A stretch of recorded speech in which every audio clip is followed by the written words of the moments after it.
Salut à toutes et à tous les amis, on démarre cette nouvelle semaine sur Foot Mercato avec les résultats marquants de la veille en Coupe de France et les années passent et se ressemblent malheureusement pour l'Olympique de Marseille, encore raté, placard de la Provence ce lundi matin. Mais contrairement aux années précédentes, il y a quand même du progrès puisque l'OM n'a pas perdu face à une équipe de division inférieure. Néanmoins, Rennes a pris sa revanche comme le titre l'équipe sur sa une. Le club breton s'était fait éliminer par l'OM la saison dernière. C'est au bout du suspense, au terme d'une longue séance de tir au but que le Stade Rennais a décroché son billet pour les huitièmes de finale. L'adversaire au prochain tour sera Sochaux. Dans les autres résultats marquants, Toulouse, le tenant du titre, s'est fait sortir par Rouen, pensionnaire de National 1. Les deux équipes se sont quittées sur un spectaculaire 3 buts partout avant de se départager au terme d'une séance de tir au but fatale comme le regrette la dépêche du midi. A noter qu'avant la rencontre entre Rennes et Marseille a eu lieu le tirage au sort des huitièmes de finale et il y aura deux chocs entre deux clubs de Ligue 1, un Lyon-Lille comme le relaye le Progrès mais aussi un Paris-Brest, de quoi se régaler. On file en Allemagne avec la défaite embarrassante et historique du Bayern Munich face au Werder Bremen comme le placard Bild dans son édition du jour. Les Munichois se sont inclinés sur le score de 1-0, c'est la première défaite face à cet adversaire depuis 15 ans. Les hommes de Thomas Tuchel laissent le Bayer Leverkusen s'envoler au classement avec 7 points de retard mais avec tout de même un match en moins à jouer. Bremen surprend le Bayern et bouscule la Ligue, constate Sport dans ses pages intérieures.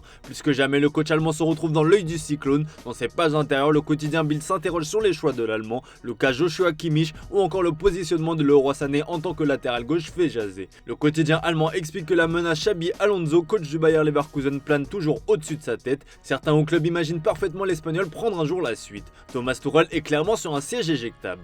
En Angleterre, Liverpool a conforté sa position de leader de Premier League hier en s'imposant largement 4-0 face à Bournemouth. Les Reds ont été portés par un duo Nunez-Jota, tous deux ont inscrit un doublé. Mais c'est bel et bien la tempête Darwin qui est mise à l'honneur ce matin dans l'édition du Daily Mail. Très souvent critiqué depuis son arrivée en raison notamment de son prix, l'attaquant uruguayen commence enfin à se montrer décisif. Un Nunez de haut vol reprend aussi le Daily Express. En l'absence de Mohamed Salah, l'uruguayen est particulièrement attendu et pour le moment il répond présent. D'ailleurs, l'Égyptien a fait son retour à Liverpool, de quoi redonner le sourire au Daily Mirror. Mo est de retour à la maison, écrit le tabloïd anglais. Bon, on se calme, c'est uniquement pour se soigner qu'il a fait son retour à Liverpool. Sorti sur blessure lors du match nul de l'Égypte face au Ghana jeudi, la star égyptienne va juste effectuer sa rééducation dans son club, avec l'espoir de retourner à la CAN si sa sélection arrive à faire un bout de chemin sans lui. S'il est en forme avant la finale, alors probablement oui, il retournera à la CAN, indique Jürgen Klopp en conférence de presse. Reste encore à arriver jusqu'ici. Pour être bien complet sur l'actu, un petit point sur la CAN avec le Maroc qui a été accroché par le Congo, un nul 1-1 bien stérile comme le rapporte la presse espagnole. Au coup de sifflet final, une bagarre a éclaté entre les deux équipes jusque dans les vestiaires. Cela a commencé après une altercation entre Chancel Mbemba et Walid Regragui. Le sélectionneur marocain avait reproché au défenseur de l'OM de ne pas le regarder au moment de lui serrer la main. Le défenseur congolais qui avait été très nerveux sur la fin de ce match a craqué et répondu sèchement à l'entraîneur marocain.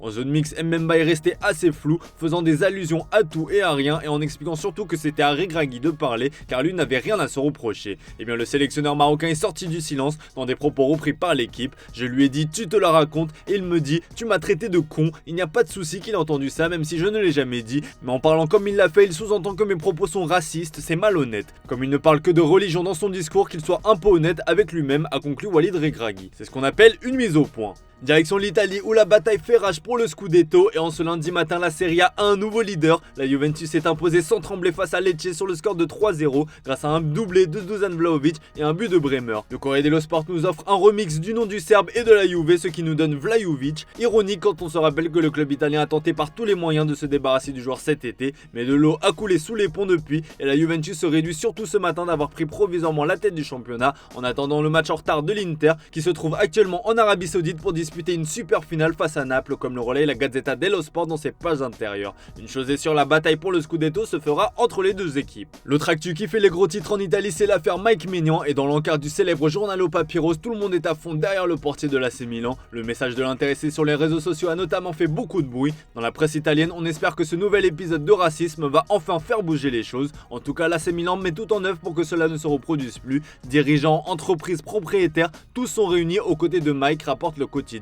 Gary Cardinal, numéro 1 du fonds Redbirds Capital, lui a notamment écrit en privé pour lui témoigner sa solidarité. L'objectif est désormais d'étudier les travaux de sensibilisation et les initiatives concrètes demandées par Maignan, contacter les institutions, renforcer les systèmes de surveillance de San Siro pour être de plus en plus un club modèle dans la lutte contre le racisme. On file en Espagne pour terminer ce tour de la presse sportive et on commence par un grand Barça comme le placarde le journal Sport. Face au Real Betis hier, les coulés sont allés chercher les 3 points de la victoire en fin de match, score final 4-2, un succès qui permet à l'équipe de Xavi de remonter sur le podium et c'est plus que 3 points, juge d'ailleurs le Mundo Deportivo sur sa une. Le Barça peut remercier Ferran Torres, auteur d'une formidable performance avec un triplé à la clé, une belle manière de fêter sa 100e sous le maillot des Blaugrana comme le rapporte le Mundo Deportivo dans ses pages intérieures. Le journal Marca a même trouvé un nouveau surnom à l'espagnol, Ferrandovski, un petit tacle en direction du Polonais, encore une fois de plus muet. Le Barça garde tout de même un infime espoir pour le titre, même si Girona a infligé une manita de leader à Séville, comme le relaie le journal AS. 8 points séparent les deux équipes, le Barça comptant un match en retard.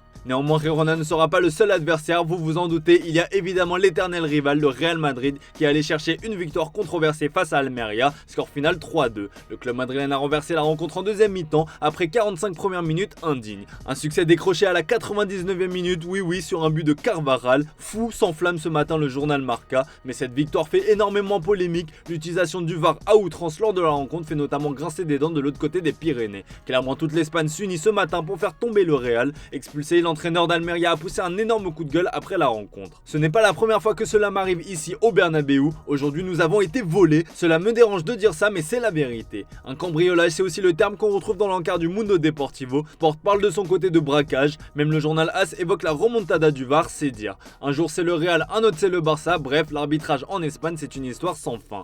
Voilà les amis, c'est tout pour ce matin. Merci pour votre fidélité. Bonne journée à vous. Comme d'hab, on se retrouve en fin d'après-midi pour le traditionnel JT Foot Mercato.